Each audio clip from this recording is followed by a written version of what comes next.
Boker Tov, Boker Tov. Baruch Hashem, on vient de passer Rosh Hashanah, en entendant la voix. Alors ce cours sera pour Zat Hashem, pour le Nishmat Simcha Bat Rachel, et si pour la Refoua Shlema de Rav David Twitou, parce qu'il est un petit peu fatigué. Alors vite, Bezrat Hashem, on a besoin de lui pour Yom Kippour. Alors qu'on le retrouve, on sait que tout celui qui revient de Ouman à Rosh Hashanah, son âme elle a explosé les kélim, alors son corps il tient pas le coup. Et on voit souvent qu'on tombe un petit peu malade juste après, parce que le or qu'on a reçu, il explose les kélim du corps. C'est un peu le Haïnan aussi de Yom Kippour. Le Yom Kippour, Rachamim nous demande de jeûner pour affaiblir le corps, pour que la Neshama elle soit capable de monter. Le Haïnan, il est d'arrêter de penser à la matérialité pendant Yom Kippour. Et comment on fait ça? En jeûnant. Tu sais que tu vas pas manger aujourd'hui, donc tu n'as pas besoin de penser à qu'est-ce que tu vas manger. Même s'il y en a qui pensent à qu'est-ce qu'ils vont manger après Kippour. Mais ça c'est un autre problème. Il faut essayer de penser à la Avodat Hashem, principalement pendant Kippour. Alors on va essayer Bezrat Hashem, si ma voix le permet. On va faire aussi le Nishmat. C'est ça, j'ai dit Simcha Bat Rachel. Et Simcha Bat Rachel. Et Hana Alin Bat Sultana. Hana Alin Bat Sultana. Bezrat Hashem. Il s'appelle Ishmaïa. Alors on va essayer de prendre quelques points, pas très compliqués, mais quelques points extrêmement importants avant Kippour. Des points sur lesquels il faut essayer de travailler, parce que c'est des Yamim Noraim, c'est des jours redoutables, on appelle ça en français. C'est pas seulement des jours redoutables, c'est des jours avec des opportunités extraordinaires aussi. On sait que pendant toutes les Yamim Noraim, on a une opportunité extraordinaire de se rapprocher d'Akadosh Baruch Hu. Akadosh Baruch Hu, il présente une face de lui, un aspect de lui, un or de lui, une lumière de lui, qui n'est pas là toute l'année. C'est seulement pendant ces jours-là. Et donc ça nous oblige en même temps, et ça nous permet en même temps d'accéder à un niveau de conscience, et à un niveau de réflexion, à un niveau de compréhension d'Akadosh Baruch Hu, qui n'est pas là nulle part ailleurs dans l'année. Alors, Bezrat Hashem, on voit déjà qu'il y a deux Inyanim très importants à travailler avant Yom Kippour et pendant les Yamim Noraim.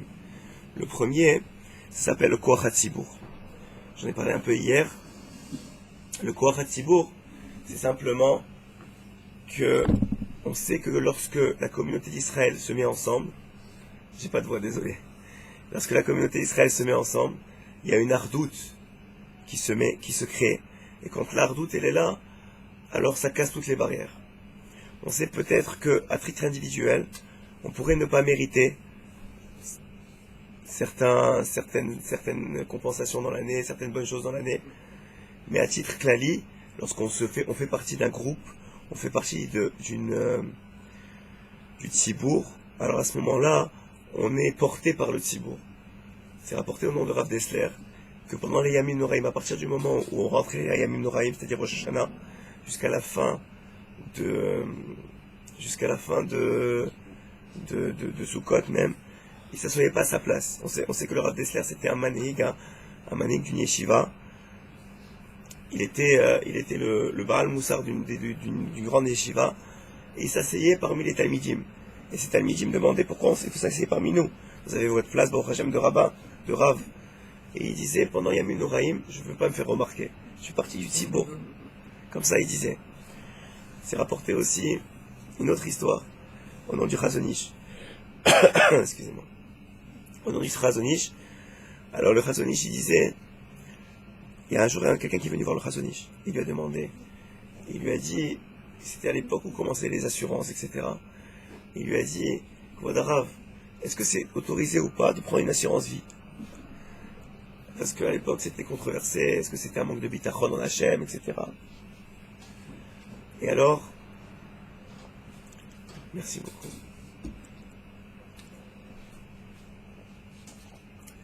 Et alors le Rav il lui avait dit, Malpi Alacha, c'est moutard. Il n'y a pas de problème de prendre une assurance vie. Elle lui a dit, oh, très content. Bon, de suite je vais aller chercher une assurance vie. Et sur le pas de la porte, le Rav il l'a retenu, il lui a dit, mais moi je te conseille pas de la prendre. Il a dit, Kvadra, vous voulez me dire que c'est moutard puis Alacha, pourquoi je ne voulais pas la prendre? Il a dit, il y a un sod, je vais te donner un sod, un secret. C'est que peut-être toi, tu vis pas pour toi. Peut-être toi, Hachem te donne la vie pour ta femme et tes enfants. parce que ta femme et tes enfants, ils ont besoin de toi. On voit beaucoup de Rechaim, je sais pas si on peut appeler ça des Rechaim, mais des gens qui sont pas dans le derer, que Baruch Hashem, ils continuent à vivre. On se demande, il y a plusieurs réponses.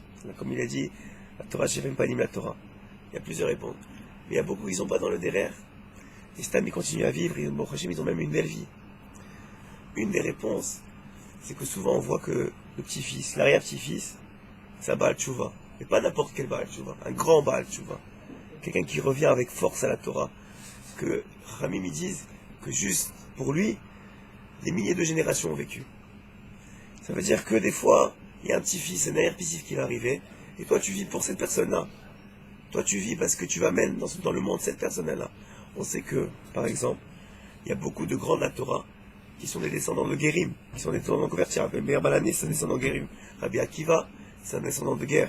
Des très très très grands dans la Torah, ils viennent. David Amelach, il vient de Ruth.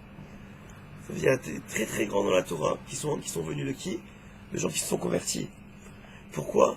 Une des réponses, c'est parce que lorsque il y a un grand niveau de Touma, lorsque cette Touma, par la force du corps de la Tchouva, elle est ramenée à la Gdusha, toute la Touma, elle se transforme en Gdusha, et ça donne un or extraordinaire qui n'existe pas s'il n'y a pas eu cette Touma là d'abord. C'est-à-dire que la force de la transformation, elle donne une force extraordinaire qui est incapable d'exister sans d'abord cette Tchouva-là. C'est une des raisons pour laquelle on faute. Rabbeinu Akadosh, Rabbi Nachman, il dit, une des raisons pour laquelle on faute, que Hachem il nous laisse fauter, c'est parce qu'il sait qu'à la fin on va faire Tchouva. Et quand on fera Tchouva, on va ramener toute la Touma en Kedusha, et cette Kedusha qui existe n'aura jamais existé depuis le début. Parce que c'est une Kedusha qui n'existait jamais, c'est une Kedusha qui a été créée à travers la Tchouva. Donc ça c'est le Koach HaTzibour, faire partie du Tzibour. C'est pour ça que Ramim nous donne comme conseil, pendant ces Yamim Noraim, de montrer qu'on appartient au Tzibour. Ça veut dire quoi? Simplement que premièrement, s'il y a une mitzvah de Benana Bachavero qui se présente à nous, il faut courir la faire. Il faut courir aider son prochain pendant ces Yamim Noraim, celui qui a besoin de l'aider à monter une soukha, il faut courir l'aider. Celui qui a besoin qu'on l'amène à l'hôpital, il faut courir aider celui qui est malade, il faut courir faire Bekuchoim. C'est des mitzvot rachuvim pendant Yamim Noraim, qu'on montre à Kadosh Baruch Hu, qu'on fait partie de la communauté, pas parce qu'on a besoin de nous, personne n'est indispensable. Vous connaissez le dicton connu, que les cercueils, les cimetières sont témoins sur ça. Mais la réalité c'est quoi? C'est qu'on n'est pas indispensable, mais on veut montrer à Kadosh Baruch Hu qu'on fait partie de la communauté. Que Béhémet, les gens, ils nous aiment, les gens ils sont là, on les aime, on a une ardoute avec les personnes avec qui on est. Celui qui peut donner la tzedaka, Marbim tzedaka dans ces jours-là, c'est quoi il y a un des inanimes de dire que la tzedaka est asile mimavet, que la tzedaka est sauve de la mort. C'est justement ça, que quand tu montres que maintenant tu fais partie de la communauté, qu'il y a des gens qui ont besoin de toi, même si Hachem peut trouver quelqu'un d'autre, mais c'est toi qui as pris cette place-là, c'est toi le Kéli de cette tzedaka-là, alors Hachem, il te voit d'une différente façon. C'est le Hayan de la Kapara. Faire apporter à Yom Kippour, on reçoit Kapara. Ça veut dire quoi la Kapara? C'est quoi la définition de la Kapara? Il faut savoir qu'on fait Tchouva. Tchouva c'est une chose. Tchouva ça veut dire un retour vers Hachem, tu dis pardon. Mais quand tu demandes pardon à quelqu'un, c'est pas forcément qu'il te pardonne. Et même s'il te pardonne, c'est pas forcément qu'il l'a oublié. Ok, il te pardonne parce que c'est bien de faire Mechila. Mais est-ce que Béhémet il a oublié? Est-ce que Béhémet, elle n'existe plus cette faute devant lui? La Kapara c'est quoi? La Kapara c'est non seulement qu'on te rappelle plus tes fautes, mais qu'aux yeux d'Hachem, tu n'es plus à la même place. Ça veut dire que la place où tu étais à l'époque où tu as fait la faute, tu n'es plus la même personne. Ça c'est un grand niveau. Et ça c'est Kippour il nous amène ça. Kippour il nous amène la Kapara. Ça veut dire quoi? Ça veut dire que maintenant, la faute elle n'existe plus. Une fois que tu as reçu Kapara sur cette faute-là, c'est comme si tu l'avais jamais faite. C'est un très grand niveau que Hachem nous donne comme cadeau le jour de Yom Kippour. Que celui qui passe Kippour, qui a demandé pardon, qui a fait tchouva sur la faute, pour en tout cas les fautes, c'est pas toutes les fautes, mais les fautes qui sont pas carrettes, etc., qui sont pas des retranchements de l'âme, etc., alors le jour de Yom Kippour, elles sont effacées complètement, et aux yeux d'Hachem, tu n'es plus au même niveau, tu n'es plus au même endroit de la faute. Et ça, c'est le Koach HaTzibour. Il faut montrer à Kadosh Baruch Hu, le jour de Yom Kippour, et pendant toutes les Yamim Noraim, qu'on fait partie du Tzibour, qu'on fait partie du Klal Israël. Celui qui fait partie du Klal Israël, il rentre dans le Hayan de Klal Israël, et il reçoit Bezrat Hashem, du hors d'Akadosh Baruch Hu, le hors de Yom Kippour, avec l'Israël. Le deuxième Aïnyan très important, qui est rapporté dans l'écouté Moharan, Kouf Aleph, l'écouté Moharan 101, et Kouf Gimel 103, dans Sirot Haran, de Rabbi Nachman de Breslev. Il est comme ça. Je vais vous lire dans les mots, Bezrat Hashem, parce que c'est un Aïnyan qu'on oublie, mais qui est particulièrement important, qui est rapporté dans beaucoup de Remazim, dans tous les Yamim Noraim, et c'est le Aïnyan de la Pshitut. La Pshitut, c'est la simplicité. Il y a un Aïnyan d'être simple dans la Avodat Hashem, de pas être intelligent, de pas faire des chokhmot, de pas commencer à calculer. Dans la Avodat Hashem, il faut retrouver une simplicité. Et dans tous les Aïnyanim que les Chazal ils nous ont mis pendant les Yamim Noraim, ils ont instauré ce niveau-là. Par exemple, la veille de Kippour, c'est écrit que tout celui qui mange, c'est comme s'il avait jeûné 2 fois. On ne comprend pas. Maintenant, je suis en train de manger, et ça a un Aïnyan de jeûner. Plus que ça, c'est écrit dans la halakha que celui qui maintenant il est avraire, il étudie toute la journée la Torah, il prendra du temps de s'arrêter d'étudier pour manger la veille de Kippour plusieurs fois, parce que c'est considéré comme une kapara. C'est considéré comme s'il avait fait 2 fois Kippour. Vous connaissez bien Hachem l'importance d'étudier la Torah. On connaît surtout veille de Kippour. Mais attends, merde, c'est veille de Kippour. Qu'est-ce que tu peux faire de mieux que d'étudier la Torah? Ramim nous disent, évidemment, en suivant le conseil d'Akadosh Baruch Hu, il y a mieux que étudier la Torah la veille de Kippour, il y a manger. Je comprends pas, ça marche pas cette histoire. Le Aïnyan, il est que veille de Kippour, il faut retrouver la grandeur des choses, même dans leur simplicité. Il faut savoir que manger Bikdusha, dans le but de faire la volonté d'Hachem, c'est quelque chose de très très très très grand. Très très très très très très grand. La grandeur de répondre à Amen avec Kavana, c'est quelque chose de très très très très grand. Hier, chacun il est revenu d'Ouman, la plupart on était là-bas cette année, Baruch Hashem. Le fils d'Asher, chacun il disait un mot. Alors le Rav il a demandé au fils d'Asher, qui a quoi 15-16 ans, il lui a dit, qu'est-ce que tu prends sur toi? Il a dit de faire le Birkat Hamazon avec plus de Kavana mot par mot. Quelqu'un il aurait pu dire quelque chose de grand, ça y est, je vais me réveiller à net, ça y est, je vais faire un tikkun ratzon, ça y est. Non, je fais Birkat Hamazon, je fais déjà quelque chose. Mais je le fais mot par mot. J'ajoute de la gdusha dans ce que je fais. Rabbi Nachman il appelle ça tchouva à la tchouva. Ça veut pas dire, on te demande pas de prendre quelque chose d'extraordinaire. On te demande de prendre ce que tu fais, mais de mettre plus de kavana dedans. De mettre plus d'Hachem dedans. Quand tu mets plus d'Hachem, tu rends cette chose-là quelque chose d'extraordinaire. Et ça, c'est le Aïnyan des Yamim Noraim. C'est pas de faire quelque chose d'extraordinaire. C'est de mettre plus d'amour d'Akadosh Baruch Hu dans ce que tu fais. De mettre plus de conscience d'Akadosh Baruch Hu dans ce que tu fais. Quand tu mets plus de conscience, tu rends la chose extraordinaire. Tu rends la chose bémet extraordinaire. Quand tu parles à tes enfants de Torah, et que tu te rappelles les 10 Bartabam, de la mitzvah, de faire la volonté d'Akadosh Baruch Hu, tu fais quelque chose d'extraordinaire. Quand tu te réveilles le matin, que tu mettais tes filines et que tu te rappelles que c'est parce qu'il t'a demandé de te rappeler de sortir d'Égypte, vous voyez la voile, elle diminue de plus en plus que le cours il avance. Je ne sais pas si ce cours il va être sur internet. En tout cas, ceux qui sont là, ils pourront l'écouter. Bon. Alors, le Aïnyan il est quoi? Le Aïnyan il est pendant ces Yamim Noraim de retrouver la pshitut, l'enfance qu'on a perdu dans la Avodat Hashem. L'enfant qui est en nous, c'est un trésor. Et les chokhmot, les goïm, l'influence, on a perdu cette innocence-là dans la Avodat Hashem. On a perdu cette innocence-là, maintenant on fait des chokhmot, il faut se réveiller, il faut faire tel kavana quand on dit Amit, c'est El Melech Neeman, c'est très bien, on ne dit pas que c'est pas bien, parce que shalom. Mais d'abord, la pshitut, quand tu manges, tu sais pourquoi tu manges. Pour faire mieux avec Avodat Hashem. Quand tu te réveilles le matin, tu sais pourquoi tu fais modé. Moi j'entends ma fille faire modé le matin, elle fait mieux modé que moi. Elle chante modé, Ani, elle chante. Quand on lui donne une sucette, elle dit merci Hachem. Parce que nous, quand on reçoit quelque chose, on dit merci Hachem. L'enfance qui est en nous, c'est ça qu'il faut retrouver dans Yamim Noraim. C'est ça le Aïnyan de Yom Kippour. Yom Kippour, c'est pas faire des calculs. Hachem, il va te pardonner. Tu jeûnes, c'est écrit, même celui qui fait rien. Après qui jeûne, il sait que c'est Yom Kippour, il est Mechaper. Par la force du Tzibour, par la force du clan Israël, il fait partie du clan Israël, il est Mechaper.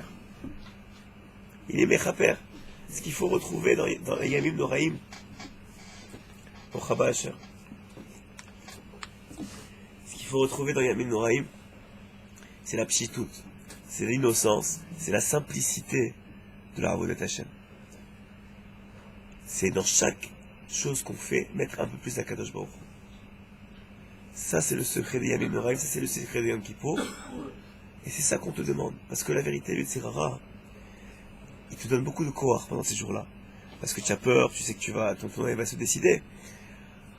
Alors, Baruch Hashem, Baruch Hashem, il te donne beaucoup de koach pour faire beaucoup de choses. Mais souvent, les jours ils passent après Yamim Noraïm, et tu perds de ce koach-là. Tu retrouves ton habitude, et dans cette habitude-là, tu perds tout ce que tu as gagné. Mais le Haïnyan et Chachamim nous ont dit à travers cet exemple de manger la veille de Kippour que la Avoda, elle n'est pas grande. La Avoda, elle est déjà là. Ce que vous faites déjà. Mais tu peux avoir deux personnes qui font les mêmes choses. Et un, il fait une Avodat Hashem extraordinaire, et l'autre, il ne sait même pas que Hashem il est là. Et c'est ça le Haïnyan. Il y a une histoire très très belle. D'Afka sur Yom Kippour, il y en a qui disent qu'elle est à propos du Hari Akadosh. Il y en a qui disent qu'elle est à propos du Baal Shem Tov. Non mais Chané, le Moussar il est là. Le lendemain, le soir de Yom Kippour, sortie de Yom Kippour, le Hari Akadosh, ou le Baal Shem Tov, celui qui veut entendre l'histoire comme il veut, il reçoit une Aliyat Neshama, il monte au Shamaïm. Pour Hashem, vous imaginez le Yom Kippour du Hari Akadosh ou du Baal Shem Tov, c'est les Ma'ala Minateva. Et on lui dit, bon, Hashem, grâce à toi, il y a toi, Israël a été Mechaper, etc. Mais il faut que vous sachiez quelque chose, vous Rav, qu'il y a une personne dans le cas Israël qui a mieux prié que vous. Alors le Baal Shem Tov, le Hari Akadosh, ils n'ont pas de gava, mais ils veulent savoir comment c'est possible que moi, avec toutes les kavanot, les Aliyat Neshama, avec tout ça, il y a quelqu'un dans le Ham Israël qui a prié, mais comment je veux connaître cette personne-là? Alors ils ont prié au Shamaïm qu'on leur montre c'est qui. Au début ils ne voulaient pas. Et par la force de la prière, on leur a dit telle et telle personne, Ploni Bel Ploni, dans telle ville, c'est lui qui a prié Mekovo. Très bien. Et dès qu'il se réveille, il prend la calèche avec cet amidi, direction telle ville. Ça prend, à l'époque on disait que le Baal Shem Tov, Hachem, il disait le nom d'Hachem, mais ça raccourcissait la route.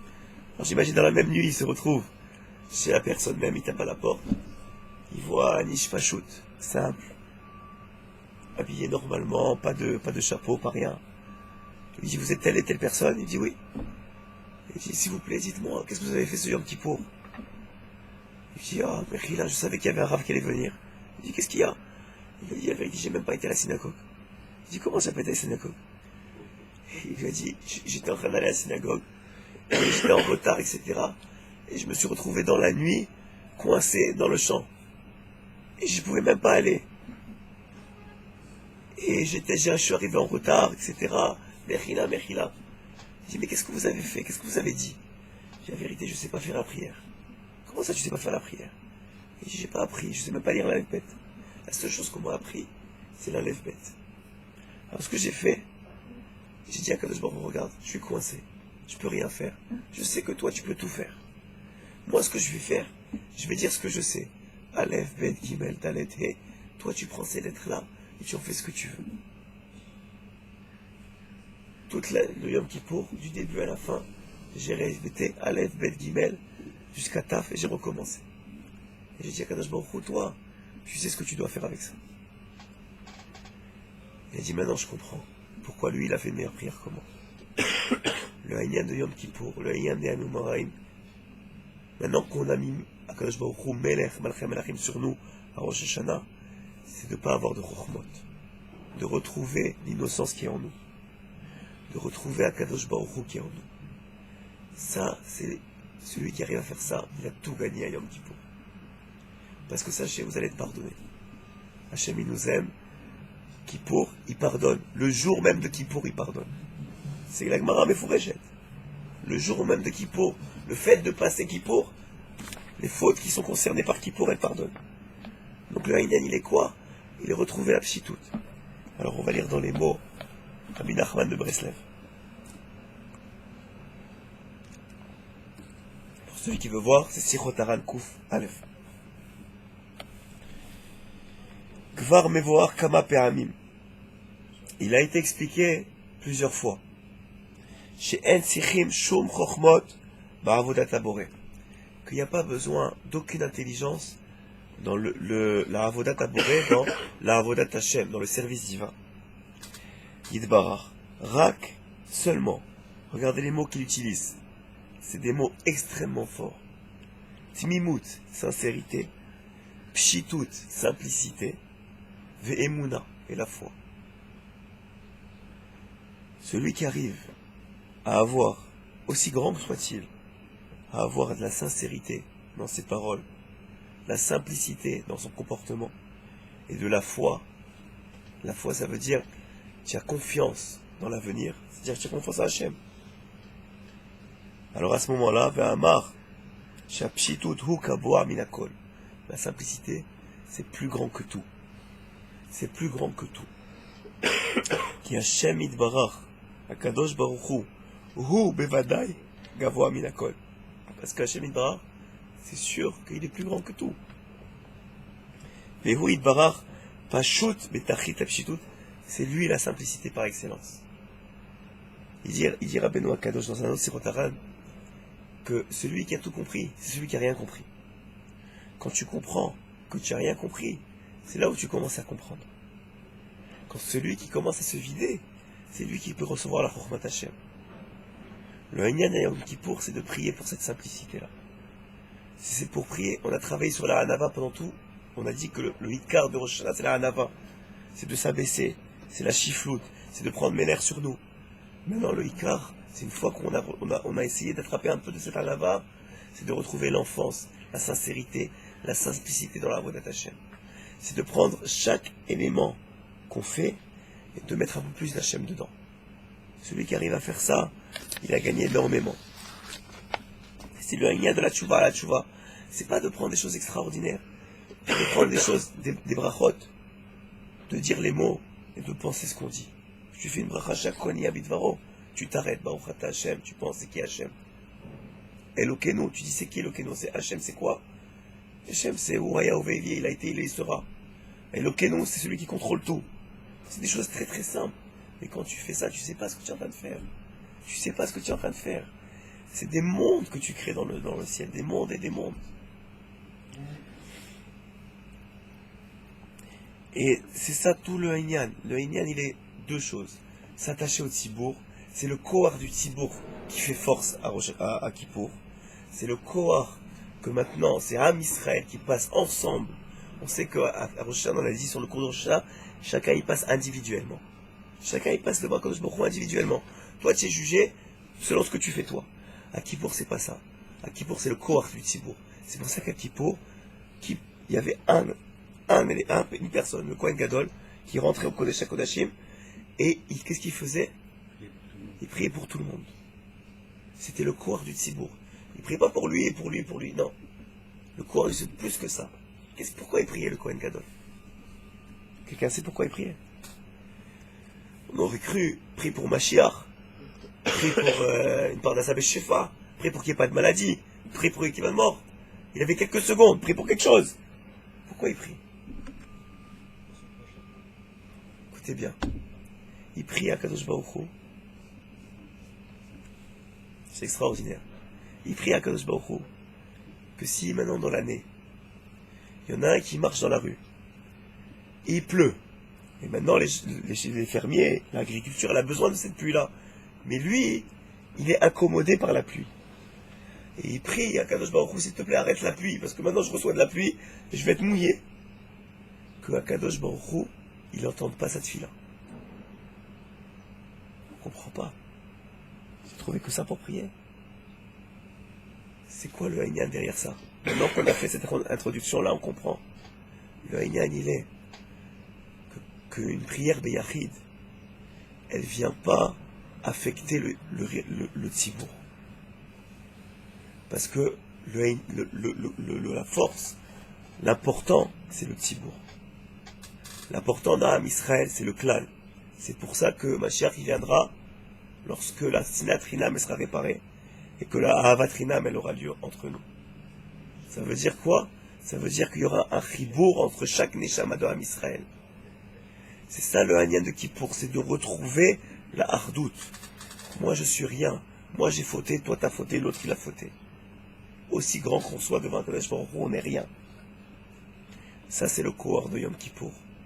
Le Kohar de Yom Kippour, c'est de retrouver la Hardout aux yeux d'Akadosh Baruch Hu, c'est de faire partie de Klal Israël, et c'est de retrouver cette simplicité-là, cette simplicité-là dans la Avodat Hashem. Alors, Bezrat Hashem, qu'on soit Zoché, Bezrat Hashem, de trouver de la simplicité, de trouver l'enfant qui est en nous, à Yom Kippour, de retrouver la pshitout. On va voir juste avant de finir un autre Kanyan dans Sirot Haran, Kouf Gimel. Il dit, à tel point il faut être simple. Regardez ce qu'il dit. Tov Yoter, il est mieux. Liot Petit, d'être petit c'est candide, d'être simple. Ya Amin, les Chol Davar, de croire en tout ce qu'on te dit. Des Haïnou les Amin, Afilou Bipshitut, Ushkarim, même de croire dans des mensonges. Kedé la Amin Gam Behemet, afin d'arriver à croire dans le Emet, dans la vérité. Miliot Chacham, que d'être intelligent, que d'être Chacham, que de faire des Chochmot. Velirpod Bakol Chaz Veshalom, et de finir par tout éliminer, par ne plus croire en rien, comme ceux qui ont commencé à l'époque, lorsqu'ils sortaient des ghettos, ils croyaient qu'il était bon d'apprendre des philosophies, de rentrer dans les grandes universités, et beaucoup d'enfants de rabbins, ils sont partis, ils ont suivi le cursus universitaire. Qu'est-ce que ça a donné? Ça a donné le communisme. Ça a donné des grandes chokhmot où Hachem n'existait plus. Il faut savoir que toutes les chokhmot, malheureusement, la tête, elle vient des Yehudim, elle vient des Juifs. Parce que la vérité, elle est chez le Juif. Mais quand le Juif, il met cette vérité-là au service du sheker, ça donne du grand sheker, du très beau sheker. Mais on voit qu'à la fin, ça redevient du sheker. Le Inyan, il est quoi? Il y a un Sipur Maasiyot, il y a un conte, parmi les 13 contes de Rabbi Nachman,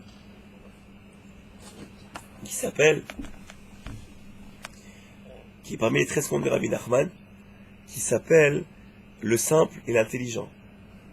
En français, c'est comme ça qu'on le traduit. Le Sipur, il est comme ça. Deux enfants, ils sont grandis dans la même cheder. Ils ont fait le même cursus. Il y en avait un, il était un peu plus simple, pas bête, plus simple, comme il dit ici. Il croyait en tout, il se posait pas trop de questions. Mais il étudiait la Torah, mais il y avait une chorma.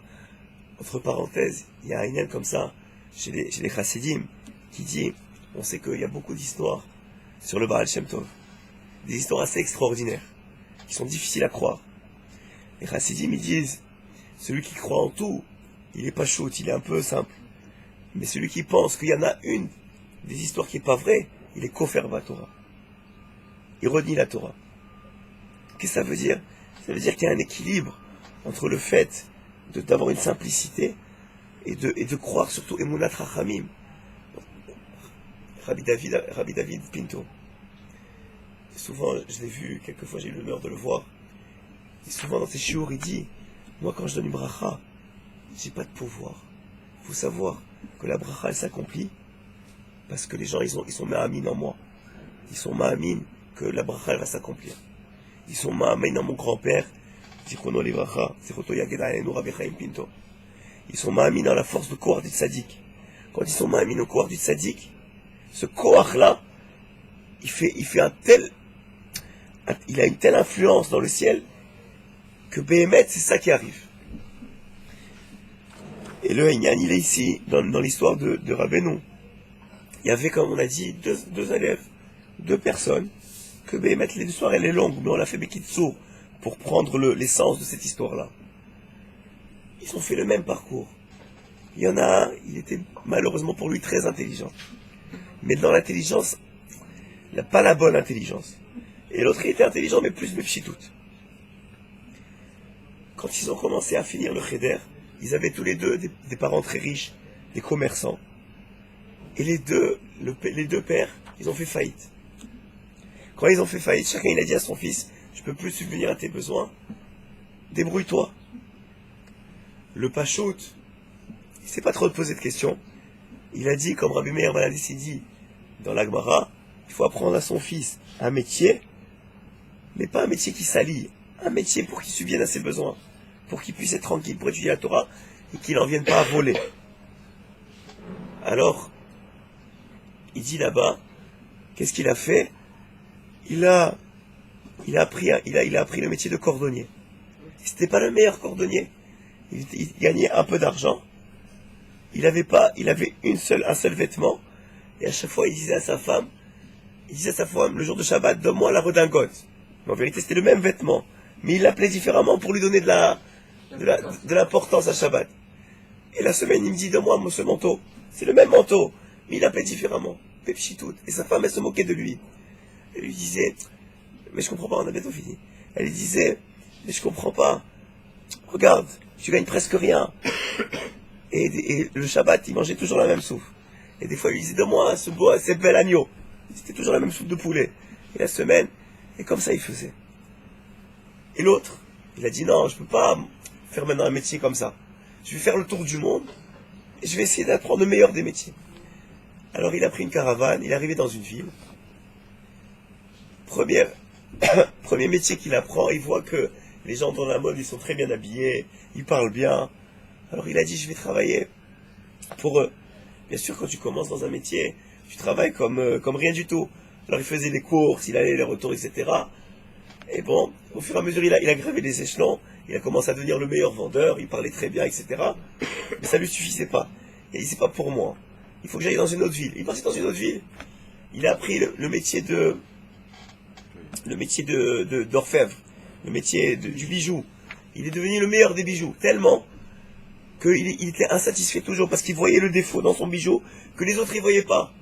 Tellement il était insatisfait, il a dit, c'est pas pour moi. Et en plus, on sait jamais, peut-être ça va arriver que les gens ils auront plus besoin de bijoux. Il faut que je trouve un métier que tout le monde, les gens ils auront besoin. Il a dit, je vais devenir médecin. Il est parti dans une autre ville, il a appris la médecine. Il est devenu le meilleur des médecins. Le problème, il était tellement bon qu'il a pris de la gava, il a dit, c'est moi qui guéris. Et quand les gens, ils n'arrivaient pas à guérir, ils venaient chez lui, ils lui jetaient des pierres. Et quand ils arrivaient à guérir, ils disaient, c'est pas à cause de toi, c'est à cause d'Hachem. Alors il était toujours insatisfait. Jusqu'à qu'il a dit, j'en ai marre, il a arrêté le métier, il a dit, je vais faire le tour du monde. Qu'est-ce que j'ai besoin de travailler? Je vais faire le tour du monde. Parti de ville en ville, de ville en ville. Il a oublié complètement Hachem. Et il n'avait plus rien, il était comme un mendiant. Entre-temps, il a dit, je vais revenir dans ma ville. Il est revenu dans sa ville, il n'avait pas où habiter. Rien ne lui convenait. Jusqu'à que l'homme Pachout, il lui a dit, si tu veux, moi j'ai une maison, viens chez moi. C'était un ami d'enfance. Il dit, viens chez moi, je te donne la moitié de ma maison. Il lui a dit, mais toi tu habites dans rien du tout, qu'est-ce que je veux venir chez toi? Il lui a dit, oui, tu n'as même pas où habiter. Il dit, tu as raison. Il a donné le deuxième étage chez lui. Il habitait au premier étage. Ils habitaient comme ça. Un jour, le roi, il a entendu qu'il y avait deux personnes comme ça, un très intelligent et un très bête, mais qui est pas très bête, très Pachout. Il a dit, je veux les voir. Alors il leur a envoyé une missive. Il leur a envoyé comment on appelle ça, une invitation. L'homme Pachout, il était très content, il a vu une invitation, il a dit, oh, très bien, tout de suite il est monté dans la carrosse. L'intelligent, il a dit, attends, mais pourquoi il veut me voir le roi? Peut-être il veut me punir, peut-être j'ai fait quelque chose qui est pas bien. Il n'est pas parti. Il est resté à penser pourquoi il doit aller. En attendant, pour arriver chez le roi, on a habillé l'homme Pachout de façon très belle. Et après ça, il est arrivé chez le roi, il lui a posé une question, il lui a dit, moi je sais pas. Deuxième question, moi je sais pas. Il a dit, Béhémet, il est pas chaud cet homme-là. Il a dit, tu sais quoi, pour garder mon trésor, j'ai besoin de quelqu'un comme toi, qui c'est sûr qu'il va pas me voler. Il lui a mis intendant de son trésor. Comme ça, il est monté, il est malin, il est devenu vice-roi. Et l'autre, toujours il s'est posé la question, est-ce que je vais chez le roi, je vais pas chez le roi. À la fin, il est revenu chez lui dans sa ville. Et là-bas, je vous raconte pas la fin, celui qui voudra lire la fin, il lira le conte. Mais le Haïnian, il est le Haïnian de Yom Kippour. qu'il faut retrouver la pshitout, et de ça, on sera vice-roi. Bezrat Hashem.